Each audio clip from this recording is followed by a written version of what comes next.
کہ آپ ایک چھوٹا سا پیراگراف بنائیں، پھر اس کے بعد آپ کو جو 3 نکات دیے گئے ہیں ان کا آپ نے ہر نقطے کو علیحدہ پیراگراف کی صورت میں بیان کرنا ہے، اور پھر اختتامیہ جو آپ نے نتائج اخذ کیے ہیں اس میں ان نتائج کو آپ بیان کریں گے۔ اس طریقے سے چھوٹے چھوٹے پیراگراف بنا کے آپ اپنے مضمون کو خوبصورت بنائیں گے تاکہ اس کی پیشکش بہت پیاری لگے۔ ہمارا سب سے امپورٹنٹ چیز جس کا یہاں پہ میں ذکر کروں گا کہ باقی تمام جو کلاسز ہوتی ہیں اس میں ہمیشہ مضمون کو جسے کہتے ہیں کہ لینتھ کے حساب سے دیکھا جاتا ہے کہ کس بچے نے کتنا لینتھ ہی لکھا ہے، لیکن یہاں پر لینتھ نہیں آپ سے مانگی گئی بلکہ آپ سے معیاری زبان کا تقاضا کیا گیا ہے۔ معیاری زبان کا تقاضا اس حوالے سے ہے کہ جب آپ کوئی بھی مضمون لکھنے کے لیے بیٹھتے ہیں تو اس پر یہ نہیں ہے کہ جو بھی آپ کے ذہن میں آئے تو وہی لکھتے چلے جائیں، بلکہ آپ نے اپنے آپ کو موضوع کے حوالے سے اور خاکے کے حوالے سے پابند رکھنا ہے، اور ساتھ میں جو عام روزمرہ کی بول چال جو اہل زبان بولتے ہیں اس کے حوالے سے مضمون لکھنا ہے، اور ساتھ ساتھ اس میں محاورے کی ایڈیشن کرنی ہے۔ تو اس حوالے سے آپ کو مشق کی بھی ضرورت ہے، تو طلبہ کو چاہیے کہ وہ معیاری کتب، رسائل، اخبارات کے مطالعے سے اپنی معلومات اور ذخیرہ الفاظ میں اضافہ کریں تاکہ وہ ایک جامع اور زبردست مضمون لکھنے کے قابل ہو جائیں۔ تو اس کی لیے میں آپ کو یہی کہوں گا، جس طرح قاعدے کہتے ہیں کام کام اور بس کام، تو میں بھی زبان کے معیار کو بہتر بنانے کے لیے آپ سے کہوں گا کہ مشق مشق اور مشق۔ اب جو چیزیں آپ کو اس مضمون میں شامل نہیں کرنی وہ ان پر آپ غور کریں کہ غیر ضروری اور غیر متعلقہ باتوں سے گریز کریں، یعنی کہ ایسی چیزیں جو کہ ان 3 نکات میں پوچھی ہی نہیں گئی آپ اس کے بارے میں بات نہ کریں، بلکہ فوکس رہیں انہی 3 نکات کے اوپر۔ پھر بیان کردہ باتوں کو دہرانے سے اجتناب کریں، جو بات آپ پیراگراف نمبر 1 میں کر گئے ہیں یا 2 میں کر گئے ہیں اسے پیراگراف نمبر 3 اور 4 میں نہ دہرائیں، یا کسی چیز میں بار بار ایک چیز کو نہ پیش کریں۔ اور اسی طریقے سے ہے کہ بے جا طوالت سے پرہیز کریں۔ آپ سے جب پوچھا ہی 150 الفاظ کا گیا ہے کہ آپ 150 الفاظ لکھیں، تو آپ کوشش کریں کہ اپنے آپ کو 150 الفاظ میں ہی محدود رکھیں۔ یہی جس طرح ہے کہ ادروائز جس طرح ہے طویل تو جتنا مرضی لکھتے جائیں، لیکن اس کے مارکس آپ کے ایڈ نہیں ہوں گے بلکہ وہ آپ کی خامی تصور کیا جائے گا۔ اس کے ساتھ ساتھ آپ نے دیکھنا ہے کہ کسی بندے کو بھی کٹنگ پسند نہیں ہے، یا خراب کام، یا جس میں کانٹ چھانٹ بہت ہو، غیر واضح لکھا ہو، ٹوٹے پھوٹے الفاظ لکھے ہوں، شکستہ طرز، اس تمام چیزوں سے آپ نے اجتناب کرنا ہے۔ آپ نے ایسے کام نہیں کرنے کہ آپ کی پریزنٹیشن بری لگے۔ پھر آپ نے درست املا کا خاص طور پر خیال رکھنا ہے، اور یقیناً جس چیز پر میں سب سے زیادہ کہتا ہوں کہ آپ صاف ستھرا لکھیں، خوش خطی اور صفائی کا خیال رکھیں۔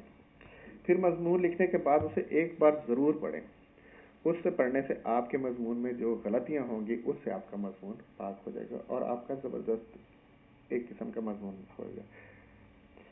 اب آپ اس مضمون کو جو میں نے آپ کو اصول بتائے مضمون لکھنے کے، اس کو سامنے رکھتے ہوئے اس موضوع پر ایک مضمون لکھنے کی کوشش کریں۔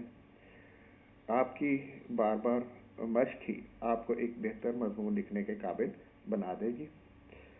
تو موضوع ہے بازاری کھانے، اور اپنے مضمون میں درج ذیل باتیں شامل کریں۔ صحت کے لیے کتنے نقصان دہ ہیں، یہ غیر معیاری ہیں اور مضر صحت ہیں، اور اس سے پیسے کا ضیاع بھی ہوتا ہے۔ تو آئی ہوپ کہ آپ بہت اچھا مضمون لکھیں گے، اور انشاءاللہ میرا کانٹیکٹ نمبر ہے، اگر آپ کو کوئی پریشانی ہو تو آپ مجھ سے کال کر کے بھی پوچھ سکتے ہیں۔ Thank you.